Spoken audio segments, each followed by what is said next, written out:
अस्सलाम वालेकुम, मैं हूं दिल इम्तियाज़ और आप देख रहे हैं तख्ती ऑनलाइन। हमारे मोहल्ले में एक बाबा जी रहते थे और लोग उनके बारे में ये कहते थे कि वो ऑस्ट्रेलिया से पीएचडी करके आए हैं। उनके लिबास से और रहन सहन से बिल्कुल मालूम नहीं होता था कि वो पीएचडी डॉक्टर हैं। लेकिन उनकी किताबें, उनकी लाइब्रेरी हमें बहुत कुछ सोचने पर मजबूर करती थी। हम उनकी किताबें लेकर अपने घरों में जाते थे, उनको पढ़ते थे और वापस कर देते थे। बाज़ औक़ात उनकी लाइब्रेरी से ली गई किताबों में बहुत से सवाल उभरते थे। हम उनसे सवाल करते थे और वो उनके जवाब देते थे। एक दिन मुझे शरारत सूझी और मैंने एक बहुत मुश्किल सवाल सोचा। मैंने बाबा जी से पूछा कि बाबा जी, अगर सितारे बहुत दूर हैं ज़मीन से तो पैरालैक्स की टेक्निक के साथ उनका डिस्टेंस मेजर नहीं किया जा सकता, नापा नहीं जा सकता, फिर हम सितारों तक का रास्ता या डिस्टेंस कैसे मेजर करेंगे? बाबा जी की आंखों में चमक आ गई और उन्होंने मुझे कहा, आओ बेटा, मैं तुम्हें लेकर चलता हूं सितारों की दुनिया में। क्या तुम जानते हो कि हमारी कायनात में मुख्तलिफ रंगों के सितारे हैं? सफ़ेद सितारे हैं, नीले सितारे हैं, लाल, पीले, ऑरेंज, येलो, हर किस्म के सितारे हैं और इनसे रोशनी हम तक पैगाम लेकर आती है। मैं हैरान हुआ, मैंने कहा कैसा पैगाम? बाबा जी ने कहा, रोशनी की दो हकीकतें हैं। एक हकीकत है पार्टिकल नेचर, जिसे हम फोटॉन्स कहते हैं, और दूसरी हकीकत है वेव नेचर। जिस तरीके से पानी के तालाब में वेव्स प्रोड्यूस होती हैं, आपस में इंटरफेयर करते हैं, इसी तरीके से रोशनी की वेव नेचर भी मौजूद होती है। तो हमारे पास रोशनी की, लाइट की दो नेचर्स हैं, जिसे हम डुअल नेचर भी कहते हैं। अगर वेव को देखें तो वेव, मैं कई मरतबा आपको बता चुका हूं कि हमारे पास एक ऑसिलेटिंग डिस्टर्बेंस है और इसके दो क्रस्ट या दो ट्रफ के दरमियान जो डिस्टेंस है उसे वेवलेंथ कहा जाता है। हर रंग के साथ एक वेव अटैच होती है। तो अगर हम सिंप्लीफाई करके देखें रोशनी को, विजिबल लाइट को, तो उसे सिंप्लीफाई करके 7 रंगों में तकसीम किया जा सकता है किसी भी क्रिस्टल या प्रिज्म को इस्तेमाल करते हुए। हर रंग के साथ एक वेव जुड़ी हुई है और इस वेव की एनर्जी भी मौजूद होती है, जिसे E=h से निकाला जा सकता है। अगर वेव की फ्रीक्वेंसी ज्यादा है तो उसमें एनर्जी ज्यादा होगी। लाल रंग की वेव में फ्रीक्वेंसी कम होती है, उससे अटैच जो इलेक्ट्रोमैग्नेटिक वेव है उसकी फ्रीक्वेंसी कम होती है, इसलिए लाल रंग में एनर्जी भी कम होती है। लेकिन सूरज या सितारों से आती हुई पर्पल वेव या नीली वेव, उसमें एनर्जी बहुत ज़्यादा मौजूद होगी क्योंकि उसकी फ्रीक्वेंसी बहुत ज़्यादा है। तो हमें रोशनी और उसकी फ्रीक्वेंसी के बारे में भी जानना होगा। इलेक्ट्रोमैग्नेटिक स्पेक्ट्रम को ही ले लीजिए। हमारे पास तमाम किस्म की वेव्स इलेक्ट्रोमैग्नेटिक स्पेक्ट्रम में दर्ज होती हैं।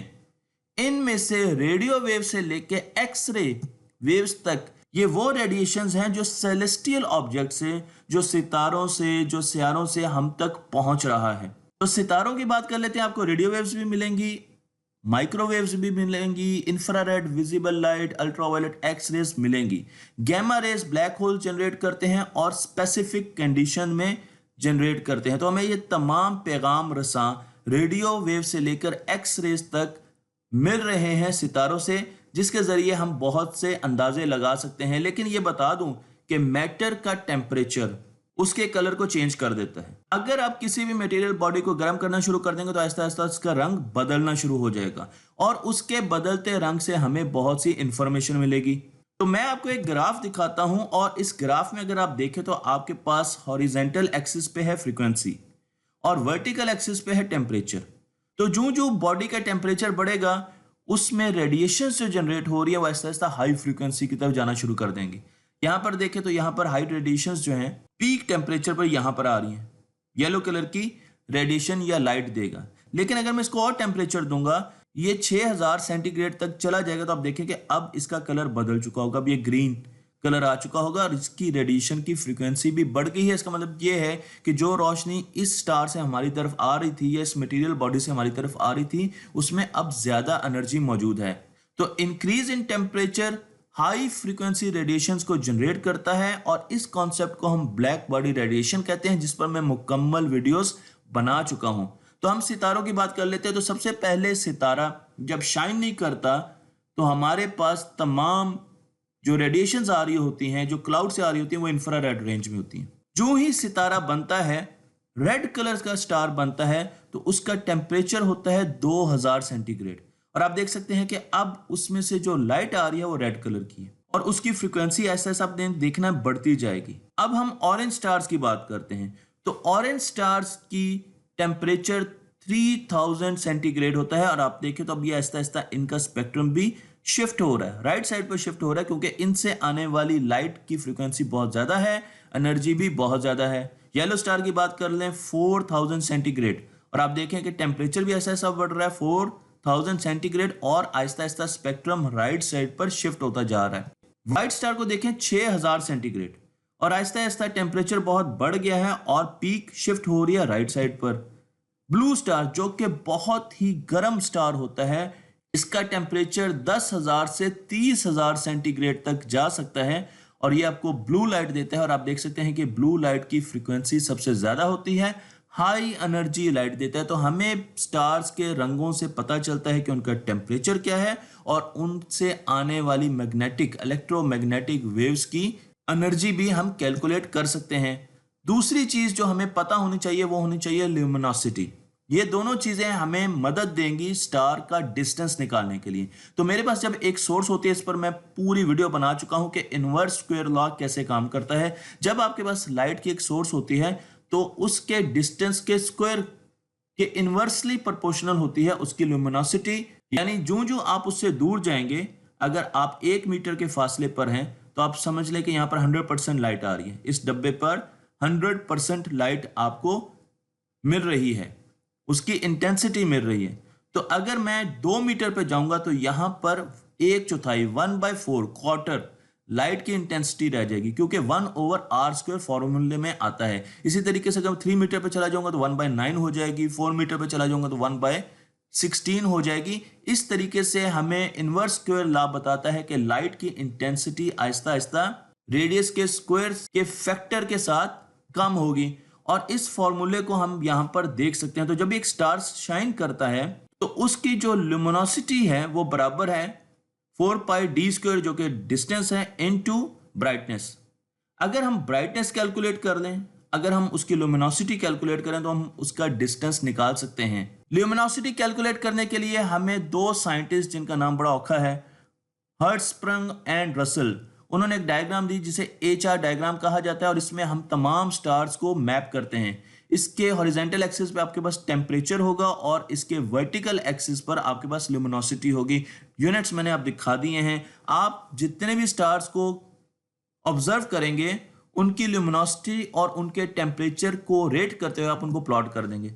तो हम देख सकते हैं कि हमारा सन यहाँ पर है, टेम्परेचर इस तरफ को बढ़ रहा है, लेफ्ट साइड को बढ़ रहा है और राइट साइड को कम हो रहा है। रेड कलर राइट साइड पर है और ब्लू कलर लेफ्ट साइड पे है। तो साइरस भी हमारे सूरज से ज्यादा गर्म है लेकिन इसकी ल्यूमिनोसिटी कम है। स्पाइका की ल्यूमिनोसिटी हमारे सूरज से बहुत ज्यादा है और इसका टेम्परेचर भी बहुत ज्यादा है। तो इस तरीके से आप यहां पर तमाम स्टार्स को मैप कर सकते हैं। तो दोनों साइंटिस्ट ने बार बार स्टार्स को देखा और फिर उन्होंने हमें एक यूनिवर्सल मैप दिया। यहां पर आपको तमाम स्टार्स नजर आ रहे हैं जो कि हम ऑब्जर्व कर चुके हैं और आपको एक पैटर्न नजर आ रहा है कि किस तरीके से टेम्परेचर और ल्यूमिनोसिटी का रिलेशन है स्टार्स में। इस पूरे ग्राफ से हमें स्टार्स की एज भी पता चलती है और उनका डिस्टेंस भी मालूम होता है, जो कि मैं आपको कुछ देर के बाद बताऊंगा। यह जान लेना जरूरी है कि स्टार्स हाइड्रोजन क्लाउड से बनते हैं। जब भी डेंस हाइड्रोजन क्लाउड ग्रेविटी के अंडर एक्ट करते हैं तो वहां से हमें नए नए स्टार्स मिलते हैं और इन स्टार्स में न्यूक्लियर फ्यूजन रिएक्शन हो रहा है, जिस पर बहुत सी वीडियोस बन चुके हैं, जिसमें हाइड्रोजन के साथ रिएक्ट करती है और हीलियम बनाती है। तो मैं आपको यहाँ पर बड़ा सिंप्लीफाई करके यही रिएक्शन, न्यूक्लियर फ्यूजन का रिएक्शन दिखा रहा हूँ, जिसमें बहुत ज्यादा एनर्जी प्रोड्यूस हो रही है। और आप यहाँ पर देख रहे हैं कि हमारे पास प्रोटॉन्स हैं। तो जब प्रोटॉन्स एनर्जी की वजह से एक दूसरे के करीब आते हैं तो वो हाइड्रोजन का न्यूक्लियस बनाते हैं, एक ड्यूटेरियम बनाते हैं, जिसमें हमारे पास एक प्रोटॉन होता है और एक न्यूट्रॉन होता है। यहां पर आप देख सकते हैं यहाँ पर दो हाइड्रोजन मिल रहे हैं और एक हाइड्रोजन का आइसोटोप बना रहे हैं जिसे ड्यूट्रियम कहा जाता है और उसके साथ हमारे पास बहुत सी एनर्जी रिलीज हो रही है। जब ये दोनों हाइड्रोजन के ड्यूट्रियम इकट्ठे होते हैं तो ये एक हीलियम का एटम बनाते हैं, हीलियम का न्यूक्लियस बनाते हैं और इस प्रोसेस में भी बहुत ज्यादा एनर्जी प्रोड्यूस होती है। अगर आप एनर्जी को कैलकुलेट करना चाहते हैं तो E=mc² के जरिए आप एनर्जी कैलकुलेट कर सकते हैं और एक हीलियम न्यूक्लियस को बनाने में 26.84 मिलियन इलेक्ट्रॉन वोल्ट है। तो आप यहां से ये कैलकुलेशंस देख सकते हैं। तो हमारे पास अगर ज्यादा हाइड्रोजन होगी किसी भी सूरज या किसी भी स्टार में, तो उसकी कोर का प्रेशर ज़्यादा होगा, उसका टेम्परेचर ज़्यादा होगा और वह ज़्यादा रोशनी के साथ चमकेगा, उसकी लिमिनोसिटी भी ज़्यादा होगी। हमारे पास HR डायग्राम में जो ब्लू स्टार्स हैं, ये बहुत मैसिव स्टार्स होते हैं। इनका मैस सूरज से बहुत ज़्यादा होता है। इस पूरी मेन लाइन को हम मेन सीक्वेंस कहते हैं, जो डायगोनल में है। इसे मेन सीक्वेंस कहा जाता है, जबकि यहाँ पर हमारे पास ब्रांचेस भी हैं। हमारे पास 3 ब्रांचेस हैं। तो मेन सीक्वेंस में ब्लू स्टार्स जो है वो सूरज से बहुत ज़्यादा भारी भी होते हैं, मैसिव भी होते हैं। येलो स्टार सूरज के मध्य मुकाबल होते हैं, हमारा सूरज भी इनमें ही लाई करता है। और रेड स्टार की बात करूं तो ये सूरज से कम मैस के होते हैं, हल्के स्टार्स होते हैं। तो ब्लू स्टार्स जब आहिस्ता आहिस्ता बूढ़े होने शुरू होते हैं तो इन्हें सुपर जायंट्स कहा जाता है। और सुपर जायंट्स का सीक्वेंस फिर मेन सीक्वेंस से हट जाता है, तो इस तरफ आ जाते हैं। आहिस्ता आहिस्ता आहिस्ता आहिस्ता ये बूढ़े होकर डाई आउट करना शुरू कर देते हैं, तो ये इस सीक्वेंस को फॉलो करते हैं, जिसे सुपर जायंट सीक्वेंस कहा जाता है। इसी तरीके से जब येलो और रेड स्टार्स बूढ़े होने शुरू होते हैं तो वो इस सीक्वेंस की तरफ आ जाते हैं, वो मेन पटरी से उतर जाते हैं और वो इस सीक्वेंस की तरफ आते हैं, वो जायंट्स बन जाते हैं। और जायंट्स के बाद वो आहिस्ता दूसरे स्टार्स में कन्वर्ट हो जाते हैं, जिसे व्हाइट ड्वार्फ कहा जाता है। तो जब ये जायंट्स बनते हैं, जो छोटे निस्बतन स्टार्स होते हैं, ये जायंट्स बनते हैं, तो उसके बाद ये जायंट्स व्हाइट ड्वार्फ्स में कन्वर्ट हो जाते हैं। तो व्हाइट ड्वार्फ्स मैंने आपको दिखाया। तो आप देख सकते हैं कि यहाँ पर हमारे पास मेन सारे सितारे हैं, और जब वो आहिस्ता आहिस्ता अपनी उम्र के आखिरी हिस्से में पहुंचते हैं तो वो सुपर जायंट्स या जायंट्स के सीक्वेंस को फॉलो करते हैं। उनमें से फिर वो ब्लैक होल्स बनाते हैं और कुछ उनमें से व्हाइट ड्वार्फ्स भी बनाते हैं। 1787 में जोसेफ वॉन फ्रॉनहूफर ने हमें स्पेक्ट्रोस्कोपी की एक टेक्निक बताई। इस टेक्निक के जरिए हम सूरज से आने वाली रोशनी को परख सकते हैं, एनालाइज कर सकते हैं और ये देख सकते हैं कि उसके अंदर कौन से एलिमेंट्स जल रहे हैं, न्यूक्लियर फ्यूजन बना रहे हैं। फ्रॉनहूफर को एक बहुत अजीब सी ऑब्जर्वेशन नजर आई। उन्होंने जब भी सूरज का स्पेक्ट्रम देखने की कोशिश की तो उन्हें स्पेक्ट्रम में ब्लैक कलर की लाइंस नजर आई। वो समझने से कासिर थे कि ये ब्लैक कलर की लाइंस क्यों नजर आ रही हैं। लेकिन आज हम जानते हैं कि जब भी एटम एनर्जी को एब्जॉर्ब करता है तो उसका इलेक्ट्रॉन छोटे एनर्जी के लेवल से जंप करके हाई एनर्जी लेवल में आ जाता है, और फिर जब वो पुराने एनर्जी लेवल पर वापस जाता है तो वो एक फोटोन रेडिएट करता है, जिसकी एनर्जी बराबर होती है दोनों एनर्जी के लेवल के बीच में गैप के। तो अब आप इमेजिन कीजिए कि हम सूरज की तरफ देख रहे हैं और हमें कुछ किस्म के फोटॉन्स नजर नहीं आ रहे, बल्कि उनकी जगह ब्लैक लाइंस नजर आ रही हैं। तो क्या हो रहा होगा सूरज में? सूरज में फोटॉन्स प्रोड्यूस हो रहे हैं, और जब फोटॉन्स प्रोड्यूस हो रहे हैं, मसलन रेड कलर का एक फोटॉन प्रोड्यूस होता है, तो जब वो इस इलेक्ट्रॉन से टकराएगा तो वो इस इलेक्ट्रॉन को लो एनर्जी लेवल से हाई एनर्जी लेवल में लेकर जाएगा। अब ये फोटॉन खत्म हो गया रेड कलर का, उसने अपनी एनर्जी दे दी इलेक्ट्रॉन को। इसे हाइड्रोजन का एब्जॉर्प्शन स्पेक्ट्रम कहते हैं। ये फोटॉन हाइड्रोजन एटम ने खा लिया क्वांटम जंप के लिए, इलेक्ट्रॉन ने खा लिया क्वांटम जंप लगाने के लिए, इसलिए इस कलर की लाइट को हमने ब्लैक कर दिया, क्योंकि हाइड्रोजन इसको खा लिया। इसी तरीके से हाइड्रोजन जो और फोटॉन्स को खाएगी, वो भी फोटॉन्स हमें नजर नहीं आएंगे। तो यहां पर आपको ब्लैक कलर नजर आएगा, यहां पर ब्लैक नजर आएगा, यहां पर भी ब्लैक नजर आएगा। तो मुझे अंदाजा हो गया कि हाइड्रोजन इन फोटॉन्स को खा जाता है।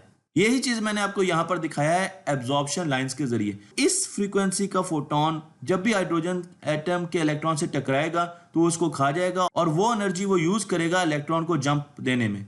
इलेक्ट्रॉन लोअर ऑर्बिट से हाई ऑर्बिट की तरफ जंप करेगा। सूरज में यही हो रहा है, बार बार फोटॉन्स को खाया जा रहा है। और तो हाइड्रोजन का एटम जहां भी होगा वहां पर आपको इस कलर के फोटॉन्स नहीं मिलेंगे, क्योंकि उन्हें हाइड्रोजन एटम खा जाएगा। इसी तरीके से बाकी जितने भी एलिमेंट्स होते हैं उनके अपने अब्जॉर्प्शन लाइन के सिग्नेचर्स होते हैं। अगर आपको एक ऐसी लाइट नजर आ रही है जिसमें इस किस्म की स्पेक्ट्रल लाइंस मिसिंग हैं, तो आप समझ लें कि ये सोडियम भी मौजूद है। इसी तरीके से अगर इस किस्म की स्पेक्ट्रल लाइन मिसिंग है तो मरकरी का अलग सिग्नेचर है। हाइड्रोजन के एटम का अगर स्पेक्ट्रम देखें तो यहां पर एमिशन स्पेक्ट्रम है। ये वो स्पेक्ट्रम है जब इलेक्ट्रॉन एक बड़े ऑर्बिट से छोटे ऑर्बिट में आता है। तो सबसे पहले इलेक्ट्रॉन ने क्या किया, ये एनर्जी ली और एक बड़े ऑर्बिट में चला गया। उसके बाद थोड़ी देर वहां पर रहा और अनस्टेबल हुआ, और वापस उसने जब जंप लिया तो उसने वही एनर्जी का फोटॉन रेडिएट किया। लेकिन अगर इलेक्ट्रॉन एक्साइटेड ही रहेगा और वो वापस नहीं आया बल्कि वो रिएक्ट कर गया, तो आपको स्पेक्ट्रल लाइंस हमेशा ऐसी मिलेंगी। तो ये हमारे पास एमिशन स्पेक्ट्रम है हाइड्रोजन का और एब्जॉर्प्शन स्पेक्ट्रम यहाँ पर है। तो अब आप देखेंगे, आपने सूरज को देखा, जब आपने सूरज से आने वाली रोशनी को देखा तो वहां पर आपको कुछ जगहों पर ब्लैक लाइंस नजर आई। आप समझ गए कि ये वो फोटॉन्स हैं जो कि मुख्तलिफ एटम्स खा रहे हैं सूरज में।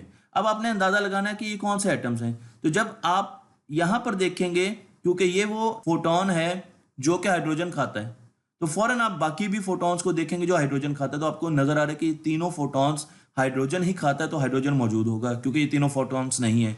इसी तरीके से आप बाकी स्पेक्ट्रल लाइंस को देखेंगे तो आपको क्लू मिल जाएगा कि कैल्शियम भी मौजूद है। आपको ये भी पता चल जाएगा आयरन भी मौजूद है, क्योंकि ये फोटॉन्स आयरन खाता है।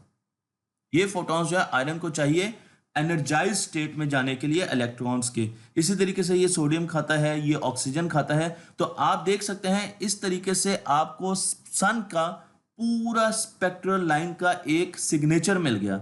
बाकी स्टार के भी आप इस तरीके के सिग्नेचर्स ले सकते हैं और फिर हम उनको क्लासिफाई करते हैं। तो यहां पर आप क्लासिफिकेशन देख सकते हैं, ओ, बी, ए, एफ। ये मुख्तलिफ किस्म के स्टार्स के ग्रुप्स की क्लासिफिकेशन है, डिपेंड करता है उनके टेम्परेचर पर। तो मसलन ओ जो लेवल है, ओ क्लासिफिकेशन स्टार्स जो होते हैं वो 30,000 केल्विन से उनका टेम्परेचर ज्यादा होता है। इसी तरीके से जो बी क्लासिफिकेशन के है वो 10,000 से 30,000 केल्विन के बीच में होते हैं। मैंने आपको मुख्तलिफ नाम भी दिखाए। तो उनके स्पेक्ट्रम से भी आप देख सकते हैं कि उनके स्पेक्ट्रम भी डिफरेंट होते हैं और उनमें जो ब्लैक आपको स्पेक्ट्रल लाइंस, मिसिंग लाइंस नजर आती हैं, वो फोटॉन्स जो एटम्स यूज कर लेते हैं एक स्टेट से दूसरी स्टेट में जाने के लिए, उनको भी हम यहां पर देख सकते हैं और इस बेसिस पर हम तमाम स्टार्स को क्लासिफाई करते हैं। मैं आपको यहां पर एक मरतबा फिर अपने सूरज का स्पेक्ट्रल लाइन एमिशन सिग्नेचर दिखा रहा हूं। तो आप देख सकते हैं कि यहां पर आपको कई चीजें नजर आ रही हैं, लेकिन जो बहुत ज्यादा चीजें नजर आ रही हैं वो है हाइड्रोजन। हाइड्रोजन 71% होती है सूरज में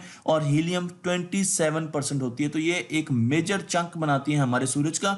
और उसके अलावा हमारे पास oxygen, carbon, nitrogen, silicon, magnesium, हर किस्म के और भी एटम्स और मेटल्स मौजूद होती हैं।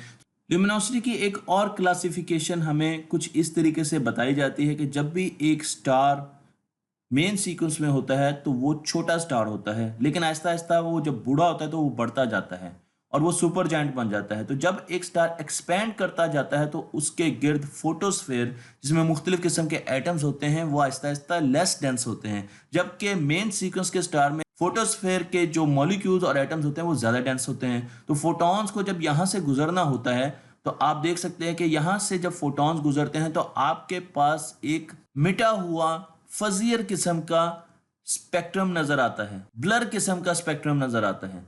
लेकिन जो फोटॉन्स सुपर जायंट से जनरेट होते हैं, क्योंकि उसकी फोटोस्फेयर बहुत ज़्यादा कम डेंसिटी की है, वहाँ से आपको रोशनी बड़े अच्छे तरीके से मिलती है और उसका स्पेक्ट्रम बड़ा क्लियर होता है। तो इस स्पेक्ट्रम को देख के भी जहाँ पर आपको स्पेक्ट्रम ब्लर नज़र आता है तो आप समझ जाते हैं कि एक छोटा स्टार है और ये मेन सीक्वेंस स्टार है। जबकि जहाँ पर आपको स्पेक्ट्रम फजियर नज़र आता है, ब्लर नज़र आता है, आप समझ जाते हैं कि ये एक सुपर जायंट स्टार है, बड़ा सितारा है। इसी तरीके से हमने स्टार्स को एक और क्लास में भी तकसीम किया है जिसे ल्यूमिनोसिटी क्लासेस कहा जाता है और इसमें हम रोमन नंबर्स यूज करते हैं। तो अगर एक स्टार 1A है तो वो वेरी ल्यूमिनस है, जैसे कि UY स्कूटी। इसी तरीके से अगर एक स्टार बहुत नीचे है जो कि वाइट ड्वार्फ है तो उसकी ल्यूमिनोसिटी बहुत कम है। तो ल्यूमिनोसिटी के जरिए भी हम क्लासिफिकेशन करते हैं स्टार्स की। हम एक स्टडी केस लेते हैं बीटलजूस का। बीटलजूस एक स्टार है और उसका टेम्परेचर हमें मालूम है, क्योंकि उससे रोशनी जो हमें हासिल हो रही है उससे हम उसका टेम्परेचर निकाल सकते हैं और उसका टेम्परेचर देखते हुए हम उसकी ल्यूमिनोसिटी भी निकाल सकते हैं। तो मेरे पास उसकी ल्यूमिनोसिटी भी मौजूद है, उसका टेम्परेचर भी मौजूद है। हम उसका डिस्टेंस मालूम करना चाहते हैं तो इस कर्व से हम बड़े इजीली उसकी ल्यूमिनोसिटी का अंदाजा लगाते हुए, क्योंकि मेरे पास उसकी ब्राइटनेस भी है और उसकी ल्यूमिनोसिटी भी है, तो हमें L = 4πd² B, luminosity and brightness दोनों हमारे पास मौजूद है। तो इस इक्वेशन को यूज करते हुए हम बीटलजूस का डिस्टेंस निकाल सकते हैं जो कि 724 लाइट ईयर्स हमारे पास आता है। किसी भी सितारे का डिस्टेंस निकालने के लिए हमें HR डायग्राम की जरूरत पड़ती है। हम उसका टेम्परेचर देखते हुए उसकी ल्यूमिनोसिटी निकाल सकें और फिर उसके ज़रिए हम उसका डिस्टेंस निकाल सकते हैं। ऐसे स्टार जो कि हमारी दुनिया से बहुत ज़्यादा दूर हैं और जिसके लिए हम ट्रिग्नोमेट्रिक फार्मूलों का इस्तेमाल नहीं कर सकते, पैरालैक्स का इस्तेमाल नहीं कर सकते उनका डिस्टेंस निकालने के लिए। मैं हैरान होकर बाबा जी की तरफ देख रहा था क्योंकि मुझे अंदाज़ा नहीं था कि बाबा जी इतनी ज़्यादा साइंस जानते हैं। मुझे उम्मीद है कि आपको बाबा जी पसंद आए होंगे। तख्ती ऑनलाइन को लाइक कीजिए, शेयर कीजिए और अपने अपने इलाकों के बाबों का एहतराम कीजिए और उन्हें इज्जत दीजिए।